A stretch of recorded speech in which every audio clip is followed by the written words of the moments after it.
Hello, everyone. I'm the Bodacious Cowboy with my co-host, Kristy. Are you ready for a special edition of the Storytelling Chronicles? We are. Let's go. Look out!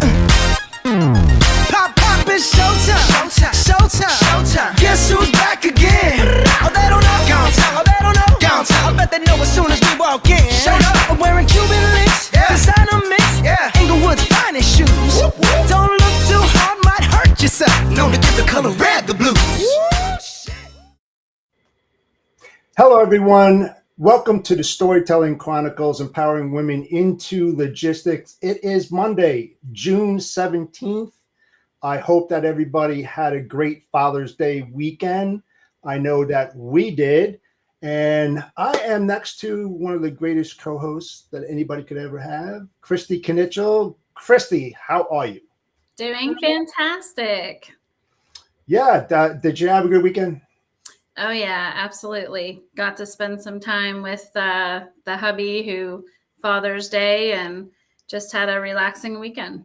Yeah, I hope that, all the fathers, the grandfathers, the great-grandfathers, and the fathers who weren't here anymore upstairs, thanks, Dad. I hope we took some time out, to say a little prayer for them because they are dearly missed. Absolutely. So let's start off the show with your intro.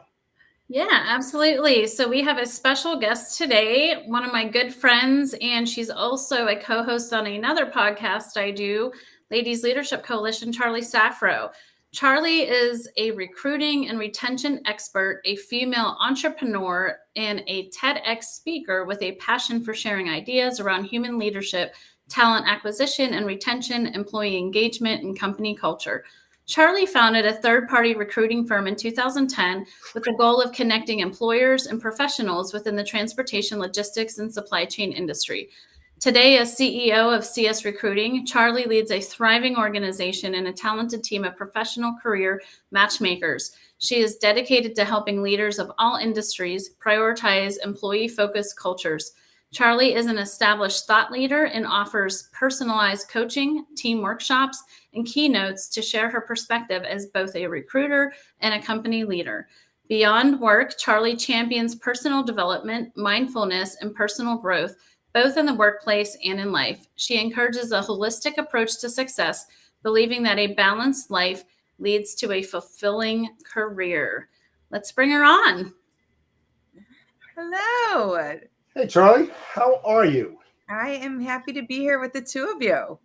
Yeah, thank you for taking the time out of your busy day. You've been traveling all over the place, so I'm really surprised that you had the time to spend with us because you are a busy human being. I have been busy, but I'm on a bit of a hiatus right now, so I'm very appreciative. I don't think I have another work trip till August, so I'm going to take advantage of. I have time and space to actually think and work, which feels rare for an entrepreneur. Yeah, and I think it's much needed, though. I feel the same way. I think I have one work trip in July and then September. Who knows what comes up in between, but it's almost like, okay, I need this time to kind of just think and get back into things. So yeah, I got a veg. Oh, man, I'm so glad that I have absolutely no traveling in store for me for the next several weeks, which is great. Gotta enjoy it. So, that was one hell of an introduction. I remember using your services a long time ago, probably in 2011, 2012, when I was looking for some people. I talked to a few of your folks, and they were so pleasant. What are your thoughts about the industry and what's working and what's not working when it comes to the putting women into a position, hiring them, finding about their background, what kind of problems they have, so forth and so on? Yeah, I mean, I've been in this industry almost 20 years, recruiting with my firm for the last 14, and I will give credit where due that we have come so far. And I kind of go back to Kristy. I think you can appreciate this. Like early days when I would attend conferences and there would be a women's lunch and there'd be 2 round tables of women. And now, these same conferences are filling the grand ballroom with women. And so there's been tons of progress. I do think it's been slower than most industries. And that's probably the nature of, the fact that we work in a bit of a rough and tough industry and the hustle and even some of the physical labor that goes into it. But we've come a long way. There's still work to do. And I think our industry needs to be talking about this more. Yeah, I totally agree with you 100%. Looking back at my candidates, I would say that I don't even think they had the women lunches or the women round tables, to be quite honest, until, I don't know, I want to say like 6-7 years ago, at least that I've noticed. So it's definitely come a lot further for sure. Yeah, but it's definitely something that I think it's just like the old school nature of this industry. It's nobody's fault. We just kind of went through the motions. It attracted a lot of males and nobody thought twice about doing anything different until the last few years. So I'm appreciative that we're even talking about this to the right audience now. Yeah, and I will agree with you. And to be blunt, it's a shame that we continuously have to talk about this ongoing issue.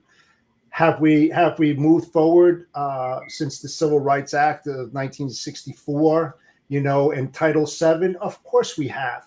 But the problem that still is out there is the how can I say, the separation from men and women when it comes to pay. And women are still making 86 cents on the dollar unless you own a business like yourself or Kristy, where you can treat everybody equally. But that doesn't happen across the board, does it? No. And I mean, compensation in general is such a complicated topic. And, when you really get into it, it's really tough as a leader to keep everyone equal and to stay with the times. And it's a constant benchmarking strategy. But it's going to get better. It's going to be hard and it's going to be an adjustment. But there are a lot of pay transparency laws coming that I'm not going to say they're going to solve for this, but they're going to create a lot of awareness. We have to be very careful with, how we use it, how we approach it, how we communicate with our teams before they're implemented. But I do believe it's going to even the playing fields because it's going to be out there. Like right now, the reason we get away with it is because it's not out there and it's a taboo topic that no one wants to talk about. Yes. Well, and speaking of that, like, how do you think organizations should address and ensure equal pay for all employees? Like, are there specific measures or policies in place? Like, since you work with so many different companies, to bring people on? Because obviously you're having conversations, right, about what the market is for certain people. So just curious to hear your thoughts. Yeah, it's like when we take on searches, I always laugh when a client will say, what's the budget? What is the salary? And they're like, well, whatever the person needs, or, it depends how good they are. And I think the smartest thing you can do is like, you need to have pay bands. What is the pay band for this position? What is the incentive plan? Is there an opportunity for them to earn incrementally? But I'd say that's been something that's really transformed our business over the years. And specifically probably in the last like 3 or 4 years where we've just had the right team to be as diligent as we can. The first thing we did was we created a pay transparency philosophy. So a compensation philosophy, our team knows when they get raises, when they're evaluated, how we factor in, and we're very transparent with, if you have a question about how much you're making, you come and talk to this person and this is the right time to do it. So that was one thing. And then also benchmarking. I mean, we are in a position where we've got a lot of access to data, so we can kind of benchmark our own positions. But I think a lot of companies just kind of assume like, it's only been 2 years since we looked at this last, like we're probably caught up. So it's just constantly keeping your finger on the pulse there and investing in that data. You know what? One thing I've been thinking about, and it's been bugging me, and I'm, I'll age myself, but I'm okay with that. When you were working for a company and when you signed on, one of the strict rules that everybody had, and we don't talk much about it, is that do not share your salary with anyone. I wonder at that time going back 30, 35 years, 40, if that had to do with women that were working in the environment that they didn't want them to know what their male counterpart was getting paid. I think that's part of it. But I think it's also similar with, this person's been here for 6 years and they're making this, and we just hired this new person from our competitor, and we, have budget and we're going to pay them actually more. So I think there's just, part of it is just like this stigma. It's a taboo topic. Yeah. So weird for me as a recruiter. All I do is talk about compensation. So that's my world of, understanding that. But I'd say like one of my favorite things to do is to talk to, when I was on the front line recruiting, tell a candidate that they are being undervalued. Like, you're calling me because you're not happy with your boss, or you want a company that offers you more growth. You really need to be looking at your salary, because you are worth a lot more and you're being underpaid compared to your male peers or just your peers in general. Like, advocate for yourself. Yeah, no, I agree. And I think it's great that you point that out to them as well. And definitely interesting. So the question I have for you is, how have you personally championed gender diversity and inclusion within, not just your own company, but like, again, maybe you can share some of the other things you've heard from the other companies that you work with. Yeah, I mean, I think sharing our stories is probably the most impactful, and probably where I have made the biggest difference. And it took me many years to have just like the courage to share my voice and talk about where I came from and how, a woman found herself in this industry and stayed in this industry and thrives in this industry. So, Kristy, I know that's what our other podcast does. And I think that is probably the best way to see women on stages, to see women being featured in trade publications, even just to see companies promoting the women on their team equally, or maybe even in a different way that they've previously promoted men. So I think that's part of it, is just sharing the story. But I think the real work comes, like, it starts when you make the decision to hire someone. That is when you need to really start putting the thought into, just gender differences and the way you're attracting talent and the biases that you may be creating that you're not even aware of. Right. Yeah, I mean, with you saying that, it kind of comes into another question. So when it comes to hiring for cultural fit, like, what indicators do you look for to ensure a candidate will thrive within your organization, whether it be, a male or a woman? It comes back to values. And so I think of like when I first started my business and I went out to hire my first employee, and I knew what I needed. And in my mind, I was like, I want someone who just graduated college. I want to be able to train them. And I could do that. That was 14 years ago. It was my first hire. It was like, who knows who, how am I going to get connected? And what I didn't realize at the time is that first hire set the tone for our culture. And that was really like the framework of the default culture we were creating. And I will be the first one to say, maybe my second hire, my third hire, they all kind of look the same. They were all women, which I was really trying to support women and create this environment where women could move on and have families and keep a career. But they all came from similar backgrounds, similar soft skills. And I'd say we probably got to about 5 employees. And that's when I looked around and I was like, okay, all of these people have contributed to what we are and they match our values. But now we need to look for more diverse people, because we can share values, but come from different places and have different opinions and different experiences. And I'd say that's where we really started to think about hiring. It all comes back to values. And I'm not going to say every employee lives and breathes all 5 of our values every day, but they better live and breathe 3 of them. And that's kind of like how we think of it, is like, it's a values check. And that's the one thing that's our North Star that's always consistent. Yeah. And you mentioned, your first hires being women, right? And being a woman-owned company, I actually have this situation where I attract a lot of women that want to work for me because of that. Do you find that's the situation with you as well? Oh my God, I was just talking about this yesterday. So when I started my business, I had just had my 3rd son. And probably for the first, going to say the first 5 or 6 years, I was the only person on our team with kids. I was the old maid. And we just calculated this the other day. First of all, this year alone, we will have 5 maternity leaves, and we only have 30 employees. So that's a significant chunk. And today, we just had a baby last week on our team. So I think today we're up to 21 employees' children that do not include mine.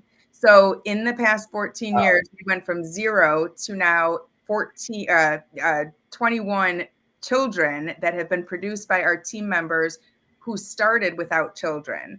And so the reason I was talking about the other day is because someone had complimented how I've created this environment for moms to return to work, and we have the trust and the flexibility and the policies.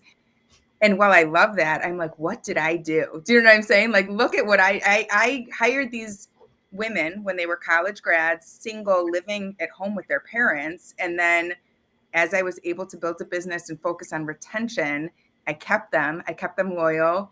They met their boyfriend, they got engaged, they got married, and now they're on their second or third child.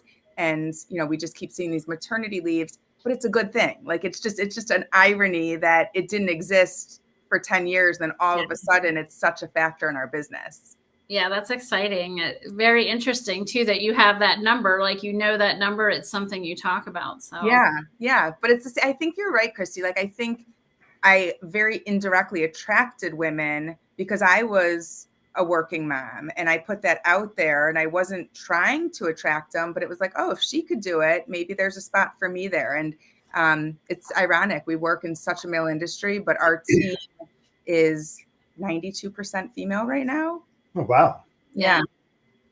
And that's the nature of recruiting. Yeah. And I would say ours as well. I mean, we're very woman dominated as well, but, and honestly, and it's not because we're just choosing women over men, obviously choosing the right person, but we tend to attract more women that want to come work for us because I put myself out there, and, they want to be a part of that culture and environment that we've created. And maybe they haven't worked at a place where they've had a woman that was in charge, or, that type of thing, and just wanting to see what that's about. So yeah, and I think it's like very subtle. One of my team members said this to me the other day, that like I lead by example, but I've built this whole business not intentionally realizing what I was doing. And what I was doing was, tomorrow I've got my kids' concert at 2:00 at school. So I'm actually going to start my work day at about 7 a.m.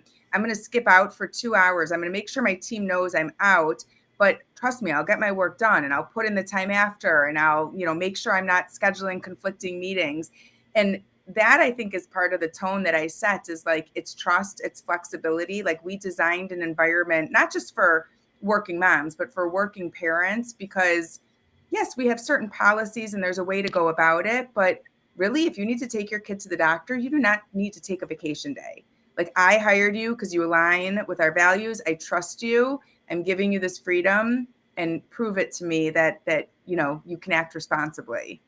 So it's all unintentional, but I guess a little intentional under the hood. Yeah. What is your mission and vision statement? Oh gosh, you're going to test me on that right now, Jeff? No, and the reason is, I'm like, I'm a firm believer. I'm a firm believer in this, right? Yes. That when you create a culture, every employee that walks into your office should know that vision and mission statement like the back of their hand, because they're embedded into that operation. They understand it, they live it, they push it and sell it. That's why I ask. Yeah, and I think that's a really good point. I'll be very honest. Our purpose statement evolved last year. We ended up changing it, and it was a group effort. I don't know it off the top of my head, but it's more about, it used to be about meaningful connections and really, bringing people together to see what their potential is. And now it's more about talent strategy, employee engagement, human-led environments. But our values, I'll walk through our values real quick, because I do know those off the top of my head, and those are very relatable. So our first value is make a difference. Like, are you someone who just wants to make a difference, whether it's in one person's life or 100 people's lives every day, every month? Like, that is a big factor for us. The second one is be curious. Like, we promote a culture of learning. Doesn't mean you need to read a novel every week or sit and, read through the whole newspaper every day, but be curious. Like, you listen to a podcast, share it with your colleagues and, call out why you're sharing it. We win together, but we also lose together. So win together is our value, but it's been very interesting, like, how to see how that value plays out in good times. And then in like years like 2023, where we've got to reverse it. And then do what's right is another one of our values. So that's a huge one, because Sure. really realize, like, do what's right. What does that mean to everyone? And it means different things. And that's probably a value I've learned the most from as a leader. Like, is it right for my client or is it right for my employees? Two very different things. And then our last value is connect. And it has a lot of meanings. Obviously, we are professional connectors, but connect with connect with their job seekers, connect with your clients, connect with each other, connect with the work you're doing. So that's really how, when I say, like, we want them to at least like live and breathe 3 out of 5, like, they're pretty basic and you can apply them in any way, but it's pretty telltale when we interview someone who is not aligned with our values. Like, we feel it pretty quickly. But that's I believe in a lot of those for sure. Yeah. Like our mission statement is pretty easy. It's 3 words: be the opportunity, because they're reaching out to you for an opportunity, and you have to understand what that opportunity is. And if you are in that niche and you know it like the back of the hand, you're going to do extremely well. Extremely well. So just because you're in the business doesn't mean you have to be a jack of all modes. Yes. That's great. You're jack of all trades, master at none. You're not going to get anything. So it's got to like define, your verticals, your niche, and move forward in that direction. And I know you'll agree with me on this, that all clients aren't good clients, right? And you've got to learn to like separate, based on ROI and how much time you're spending with them and whether or not it's a lost leader. So yeah. I've got a question. I'm going to come to you as a corporate owner. Okay. Right. Hey, Charlie, I want to hire and change the culture in my business. And this is what we're up against. We're about 75 male, 25% female. I want to try to even that out. And here's the type of problems that we have. A lot of the guys that are in here that deal with the women issue, they see them taking maternity leave. They feel that, hey, you know what? I'm getting left out. They're getting more benefits than I. I want to try to change that culture. Can you help me with the strategies of how I can become cultural enough so that I'm not biased to any of the people who are coming through my doors, that they know that they're going to have a home here and that everybody is going to work together? Wow. Yes. So how that connects so much to my work is, if you approach me like that and you're talking about your current team and your current culture, I really believe that's where it starts, even though I am in the recruiting and hiring business. And so I would start by really sharing like my philosophy that there are 4 main areas within a business that attract employees, but they also keep employees. So we would do a deep dive and really assess. I'll give you, one example of that that's probably connected to your pain point, Mr. Customer. But is this idea of like, what do you offer beyond the paycheck? Like, everyone works for a paycheck. You offering 50K and your competitor offering 56K is not the differentiator. Right. And so just with that example you shared, it's funny because I will be the first to admit, we created a maternity leave policy and then we actually switched it to maternity and paternity. And it just took having a male who was having a child to trigger us to actually think about, like, how are we making this equal for everyone?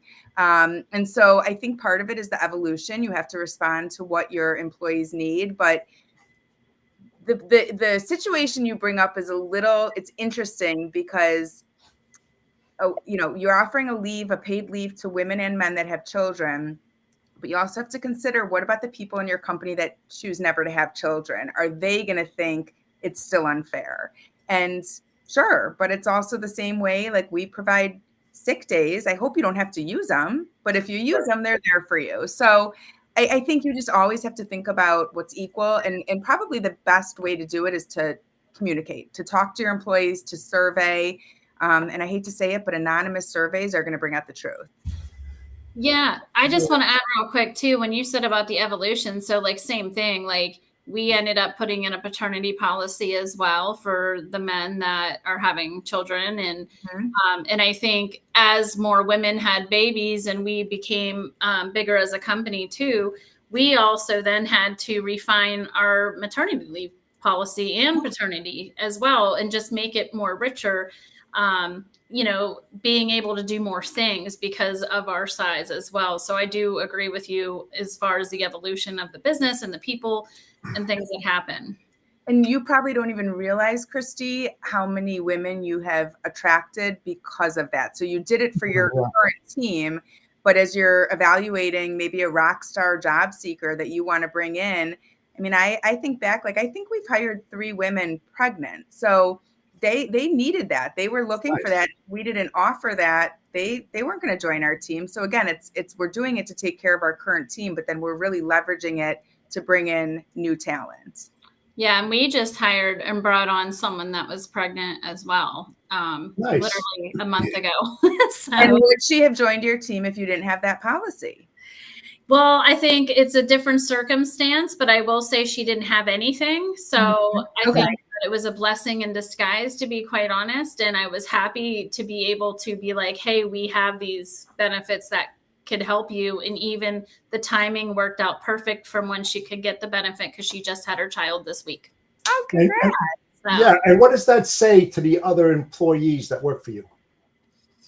I mean, I think the biggest thing with my company is just the flexibility and accommodating that we do when people are in situations.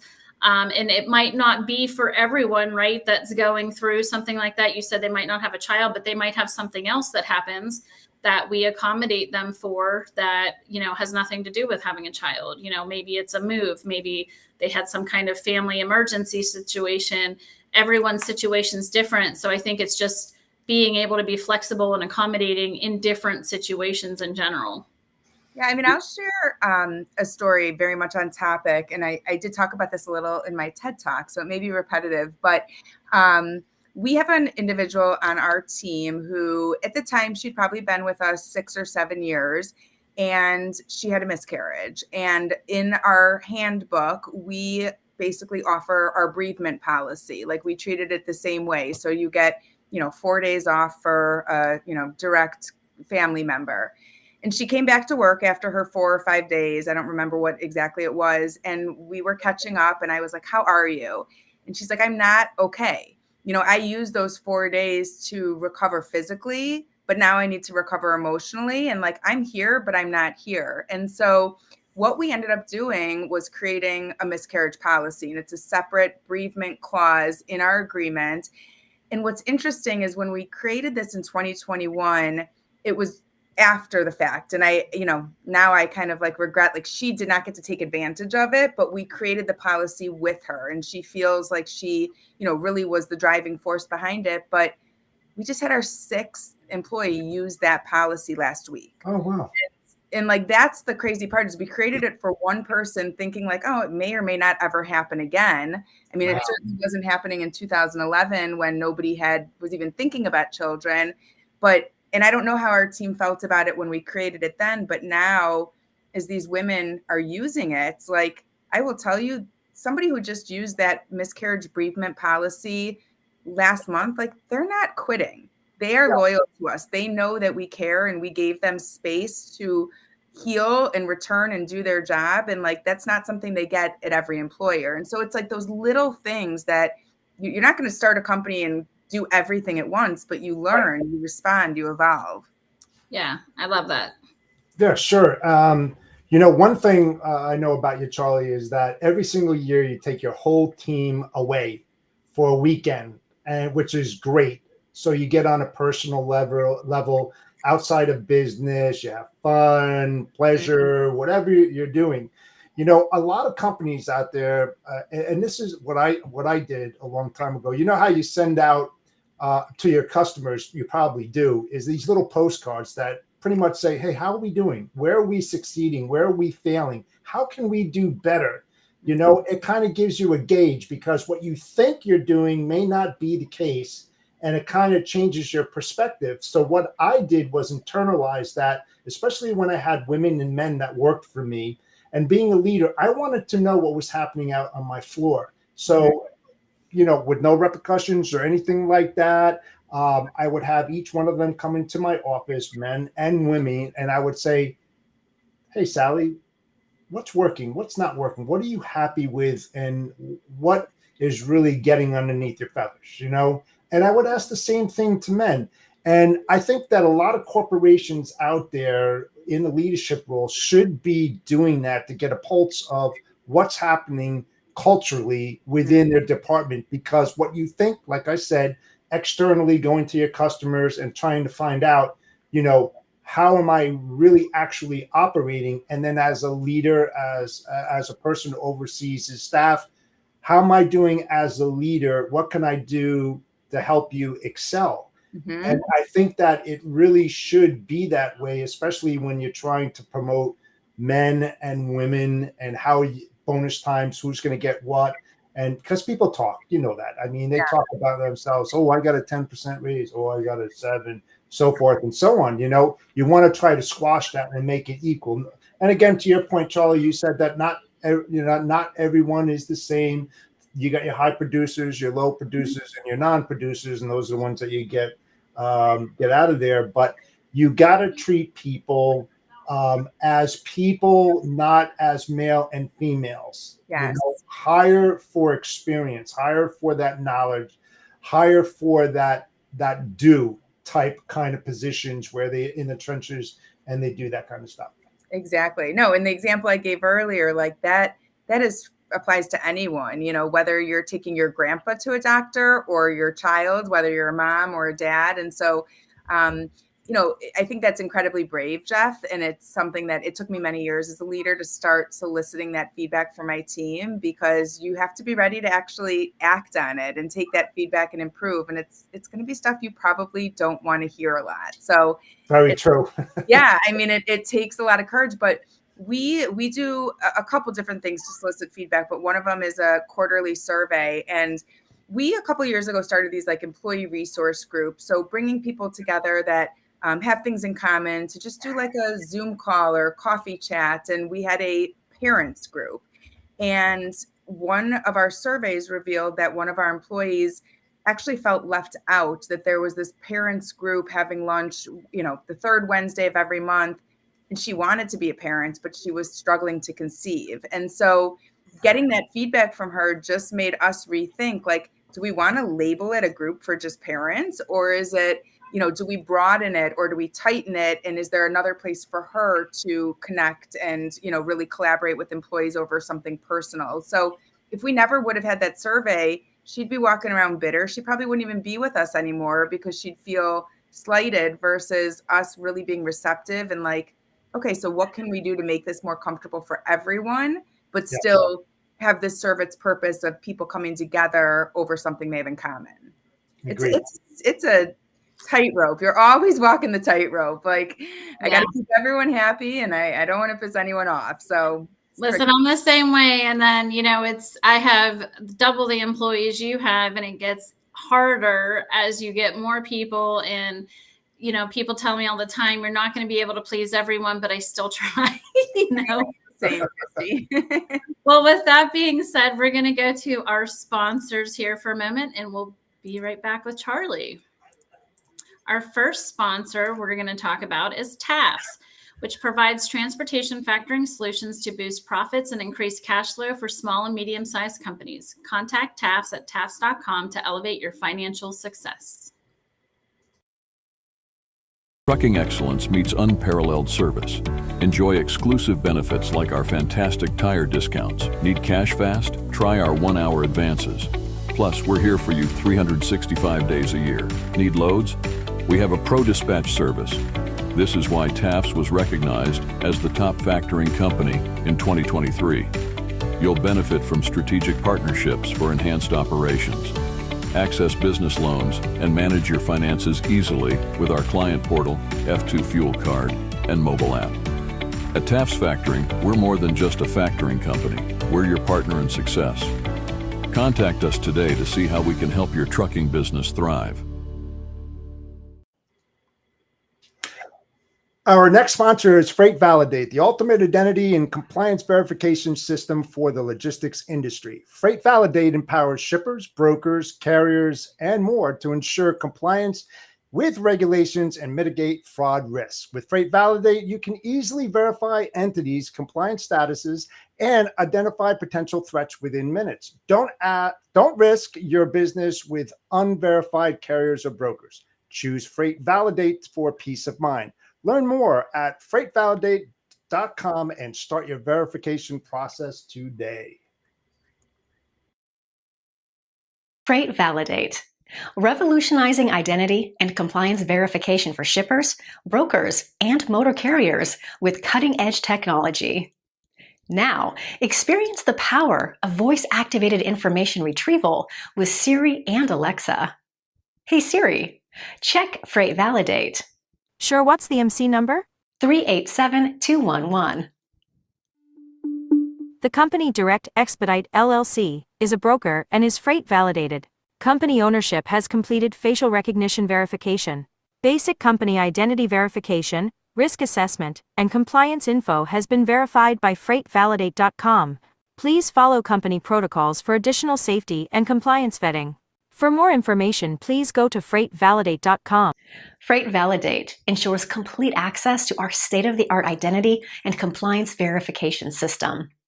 Speed, accuracy, and savings all in one package. Don't miss out. Upgrade to Freight Validate today. Fraud starts with fraud. It ends with Freight Validate.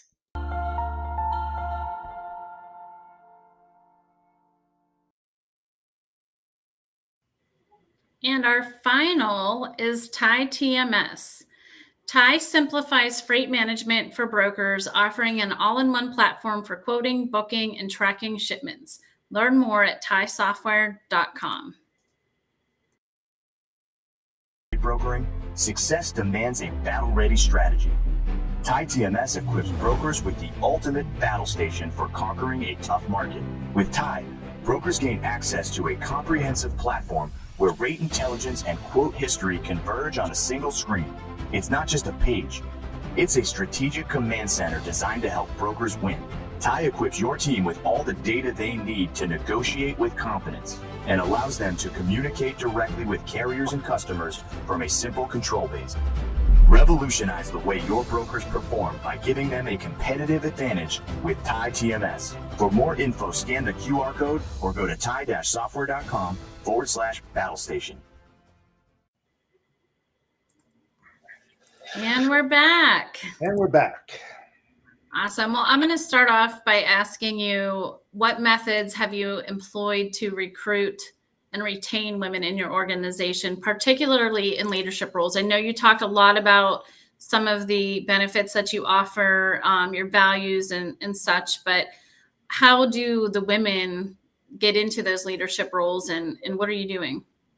Yeah, I mean, I think that, I'll tap into my area of expertise there, because that really starts, like I said before, like once you decide you need to hire. And what I think a lot of companies do, and I'll probably admit that we did this at the beginning, if I really go back and pull up those old job descriptions, is we all paint this picture of our company the way, we think we want to attract talent. So, it's a fast-paced environment. We're looking for someone who's assertive and who's very opinionated. And I think a lot of companies don't realize that is biased. Like, you are attracting male genders when you put words like that into your job description.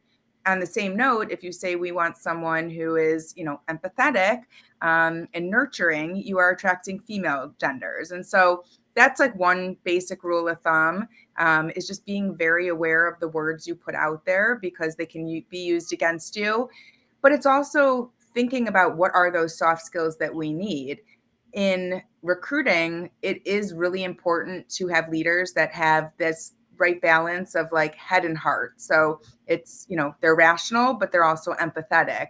We could find a man or a woman like that, but at the end of the day, that is what we're after. And I think naturally that has, what we've talked about up till now, that's a lot of what's attracted women. Me putting myself out there, me talking about having 3 kids as a working mom, these little subtle policy changes we've made over the years, those all contribute to, creating a diverse, friendly environment. And I think what a lot of people realize is like, we live in this world now where sometimes work is the main area where we meet diversity, where we're exposed to, like we all are in a community with like-minded people. We join clubs or religious organizations with people who agree with our opinions. And then you go to work and it's like, this is a melting pot. And it's such an awesome opportunity if your company does it right to learn, to grow, to connect with different people. I don't think we all take that for granted. And if you're just hiring the same profile over and over, it's not going to get you where you want to go. Yeah, and now I certainly agree with that. And I think that's something it takes time to learn. But I think now that there's so much socialness going on, I would say since COVID hit, right, there's a lot more of us being social and putting everything out there and asking questions and learning this stuff. But, another thing I wanted to ask too is like, how do you address the stigma associated with being a working female or a working mom within your own company? Ooh, that is a work in progress. Let's say that. So, I think I live in a community where it is a lot of stay-at-home moms. And so for many years, I've just kind of, I'm not a Jekyll and Hyde, like I am who I am. But if I'm sitting on the bleachers at a basketball game, like people don't even know I have a job. So I certainly am not going to start talking shop there. And if I do, it's probably with the dads. So I think part of it is being humble. And like, if someone is curious, I know my audience, like I want to talk shop all day, all night, but I also am going to be aware. I think that is part of it, like staying true to who you are. But I don't care if my neighbor knows if I work. I don't need to flaunt that. Like, do I care that she knows that I am here to inspire and influence? Yes, but she doesn't need to know what I'm doing all day. So I don't know. It's a balance of, do I want to fit in or do I want to stand out? And what is it worth right now? Right. And I will say there's a lot of times people that will ask me when I'm out what I do. And I almost don't even want to tell them what I do because it's so interesting. Like, I don't know why it is, but I feel like you're going to get judged. Totally. Yeah. And it's just it's been a challenge for me. I'll just say that. No, it's true, Kristy, because when people ask me what I do, I just say I'm a recruiter. And like a lot of times people will be like, why didn't you say you're a CEO or that you own a business? Like, because exactly, I don't want to be judged. Oh, you have 3 kids, you own a business. Like, do you have time for your kids? Like, I'm just a recruiter. That's what I do. Yeah. It's easier. Exactly. Yeah, get out of harm's way. Exactly. Like, pick my battles. I will pick my battles. Right, because if you said it, then you're enticing, derogatory statements or whatever. It's like, who wants to get questioned? I don't care about titles. I really don't. Yeah. Well, even the way they look at you instantly is just different, right? And even though they might seem like, oh, that's interesting. Yeah. But in the same token, it's just like, it's definitely a challenge. And it's also like, I enjoy working, so don't feel bad for me. Like, please don't pity me because I just said I work full time or I work, full plus time. But yeah, I think that you just have to know your audience sometimes and like, what's it all for? Right. What's worth saying and what's not. I mean, you don't want to get questioned. Wait, you're a CEO and you own a company? You got 3 kids. How are you juggling school and picking them up and dropping them off? Blah, blah, blah. It's like, ask my 13-year-old because I forgot to pack lunch last week. I didn't pick him up after there's plenty of mistakes that come along with it that I'm happy to talk about. Of course, it comes with the territory. Come exactly. on. So what advice would you give your 25-year-old self? Ooh. So I have a little bit of an interesting angle because my name. So my given name is Charlie. And when I started my business, I was a little older than 25. I think I was 30 when I started this business. So I'll give my 30-year-old self. I had this strategy where when I would email people, they would respond and think I was a man. And for many years, I would correct them right away and be like, nope, I am Mrs. Charlie Saffro, and it's not Charlotte, and it's not Charlene. That is my name. And then as I really got more invested in this industry, I started to realize, like, wait, I actually get more respect if they think I'm a man. And so that was part of my strategy. I never misled anyone. I just didn't correct them. And then, and this was, pre LinkedIn, I would show up to a meeting and catch them off guard, but then I could really prove myself. So I guess I probably would give myself the advice to, like, I avoided it for a while until I embraced it. And then I finally embraced it and was like, okay, maybe I am using my name to get the meeting, but I still have to go in and close them. And I think that was part of my success strategy. And I hate to say it, but I really do believe a lot of my early clients came because they thought I was a man in the industry. They accepted the meeting with me only to for me to walk in and see their shocked face. So I would probably have told myself, like, play the game and don't feel bad about it, and do it sooner, because it did produce results. Today, I'm obviously more confident. There's social media, so I'm pretty quick to correct people. But I played the game. That's Yeah, awesome. yeah. How can a woman build up their self-confidence? And let me just follow up on that. A lot of women out there are fearful going into a new opportunity, not knowing what to expect, especially when you hear, well, who am I going to meet with? Where are you going to meet with John Doe? He's the CEO of the corporation. And you're going to meet Bob, who you're going to be reporting to, so forth and so on. How do you build that confidence level up where you have a woman who's kind of like introverted? She's highly experienced, very knowledgeable, yet you can feel that little bit of fear of the unknown. How do you support them as a recruiter? And I ask this for all the women out there that may have this feeling, who want to hear a really good answer for that, because I'm sure there's a ton of them out there. Yeah, I mean, for me, there's something about overcoming imposter syndrome by being prepared, or sometimes maybe being overly prepared. And so I think that is one thing. Like, you should be prepared if you're walking into an interview or a big meeting anyway. But I think one of the things as a woman, like, I am empathetic and I am curious about people's personal lives. Like, that's great what you do professionally, but, like, do you have kids, or what do you do on the weekends? Or are you a dog or a cat person? And I think if you can really hone in and get confident about what you're good at, don't worry about what you're not good at. Like, you don't have to be good at everything, but find your sweet spot and own it. And I think that's how I've done a lot of business over the years. Like, I am my true feminine self. Yes, I've got some tough skin and I've got some masculine business qualities that, we have no choice but to learn as we go. But I've been in client meetings where, like, they come in ready to just, like, let's get to business. And I'm like,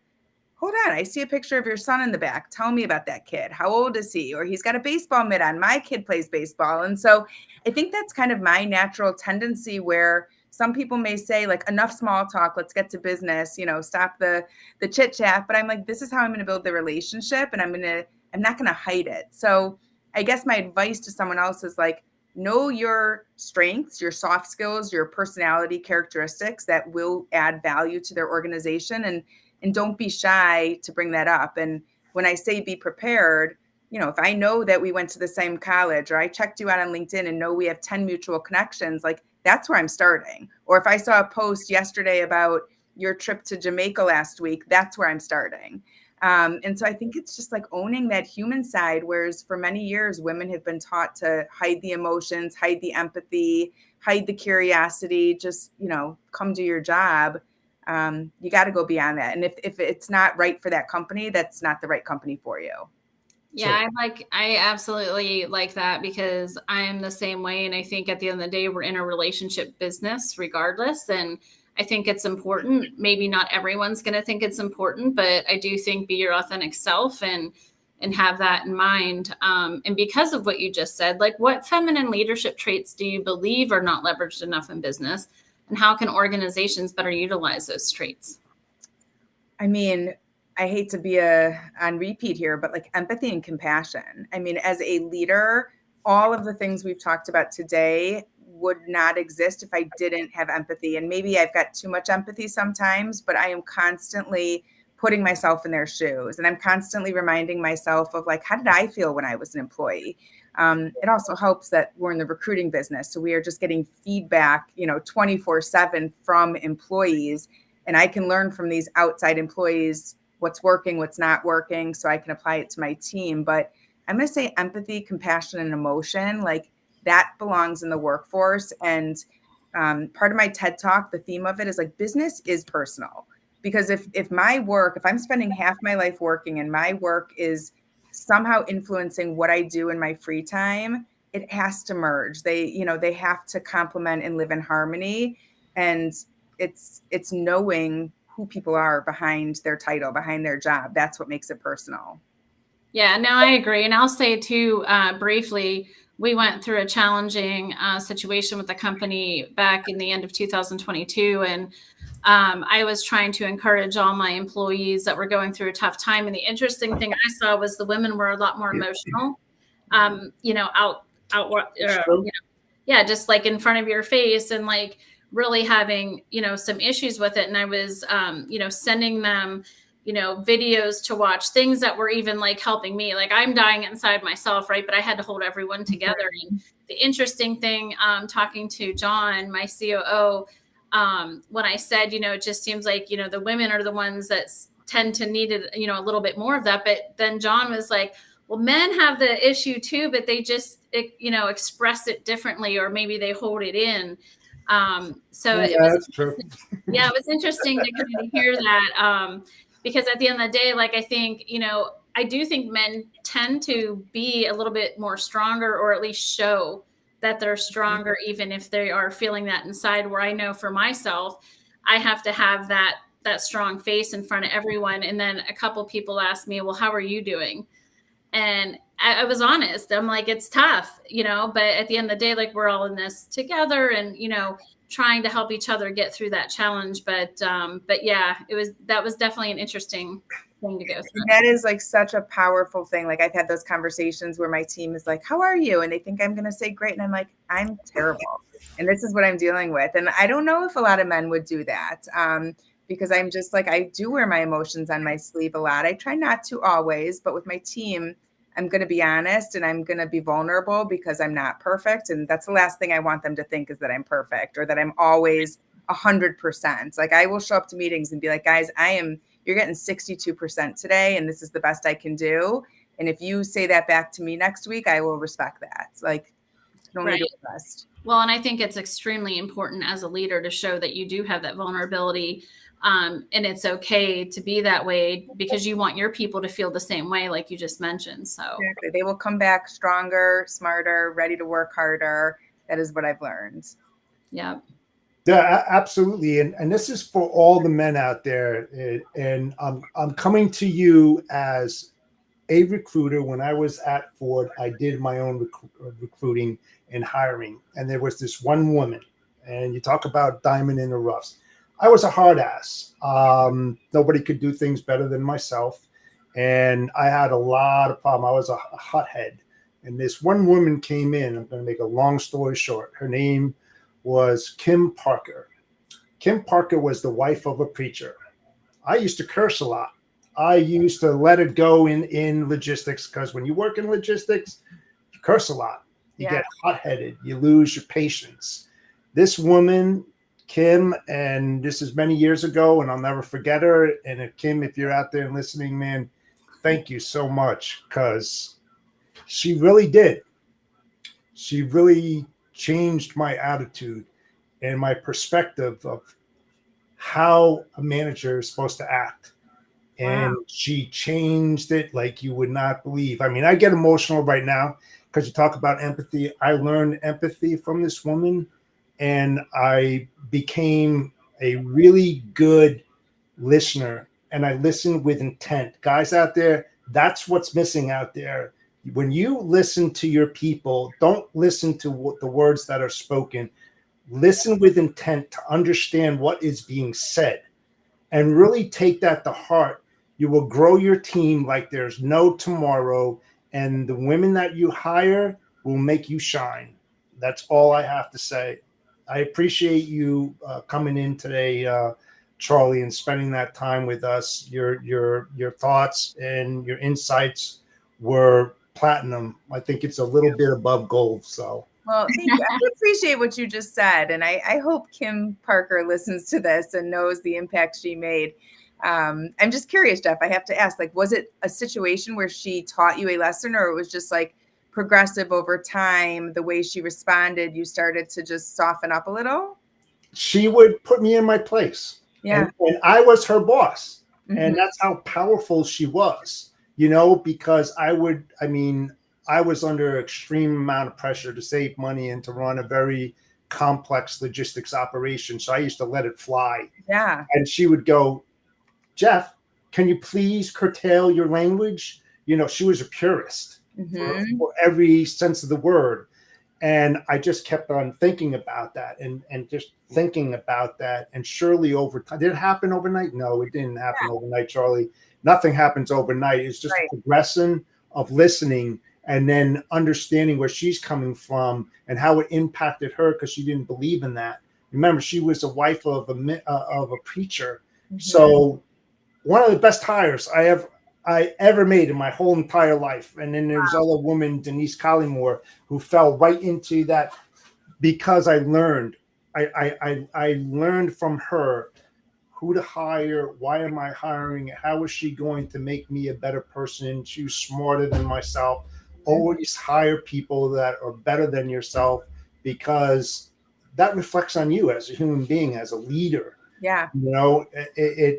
It speaks volumes. It really does when people start talking about your team and how well that they're doing. Exactly. And you have to take that into consideration. Like I said, I never had that empathy, Charlie. I never really did. I didn't care. I didn't care. It was my way or the highway kind of deal. Well, I was going to say, like, you could have taken that path and you had that path. So what was it that made, like, was it because she continuously did it, or, you know what I mean? Like, well, that's a great question. No, because she was persistent and she was really good at what she was doing. She was the head of. Respected her, basically, Yeah, and it was like either I'm going to change or she's going to leave, and I can't afford her to leave. There you go. That's a deal. That's what I was looking for. Yeah. Yeah, and a shift in mindset that changed you to get to where you are today, even hosting a show to talk about this taboo topic, which is really amazing. Hey, listen, you know what? And I said it on other podcasts, what's happening to women out there, Charlie and Kristy, it's unfair, and I'm one of very few who would say that publicly and saying, let's stop this shit. It's old. It's really old. It's over 40 years old, 50, 60 years old, back in 1964, and we're still going down this. It's not that we haven't changed. We have changed, but we haven't changed enough, especially in this era, in this time. And you look at Shelley Simpson, I knew her back in '97 when she was like an admin person who went all the way up the rails to lead. Now she's the CEO of JB Hunt. Those are the people that women should really look up to. Kristy is another one, yourself, because you represent women well. I'm not afraid to say that. I just want to try to help, men out there to try to understand, give them a chance, listen. There's some of the best women in there. They're much more organized than you guys. I'll tell you that right now. And they get the stuff done, and they'll do it better than anybody else. And I'll write that on paper. That's for sure. Thank you for that support. It means a lot that you've got the humility to say that. It's amazing. Yeah. I'd say it every day of the week, every hour around the clock. It doesn't matter, because I know I've worked with those type of women, and they served me well, and they can serve other corporations well also. paying them equally. If you're paying $1 to a guy, pay $1.50 to a woman. Seriously. There you go. Well, that was a great story. But with that being said, Charlie, I think the last question we'll ask is, what advice would you give anyone out there, woman or male, in the industry, coming into the industry? What do they need to do? Ooh, I'm gonna give a little bit of that repeat advice, because I think it's something that it took me a long time to learn, and it really does contribute to that like imposter syndrome of like, we're not all going to be good at everything. And so one of the things I've embraced recently is like, I am a really good visionary. I've got a lot of ideas. I have, I like to start things and drive things, but I'm not a good executor. And for so many years, I felt like I had to be a good executor, and I would spend so much time and still not be great. But I was working to improve what I wasn't good at. And I've totally shifted to like, know what you're good at and get better at it, and hire people to supplement your gaps. And I think, when you're starting out, you're going to have a job that has tasks that, they don't all fit you and fall in your sweet spot. But that is what we're all after in our career, to be working in a place where we feel good about the work we're doing, and we're not, straining ourselves. For me, it's like, don't show me a contract, but I can hire someone and use my time to do what I'm good at. So know what you're good at and exploit that. Love it. Thank you for sharing. Yes, thank you. So we are at the end of today's show. Charlie, thanks again for joining us. I thought the conversations were fantastic. I hope you thought the same way. Sure did. Thanks for having me. Absolutely. So thank you all for tuning in today's episode of the Storytelling Chronicles, Empowering Women into Logistics. We go live every single Monday at 2:30 p.m. Eastern Standard Time. We've had an enlightening discussion with our guest, Charlie Saffro, exploring vital aspects of gender diversity and inclusion within the logistics sector. Stay connected with Charlie Saffro on social media. She's always out there and writing some really good stuff. For further insights and discussions, follow her on LinkedIn at Charlie Saffro and her company CS Recruiting. Lastly, we want to thank all of our excellent sponsors, TAFS, Freight Validate, and Thai Software. We appreciate your support and pushing our narrative forward. We greatly appreciate it. Until next time, Audacious Cowboy out, and we'll see you next week. Take care now.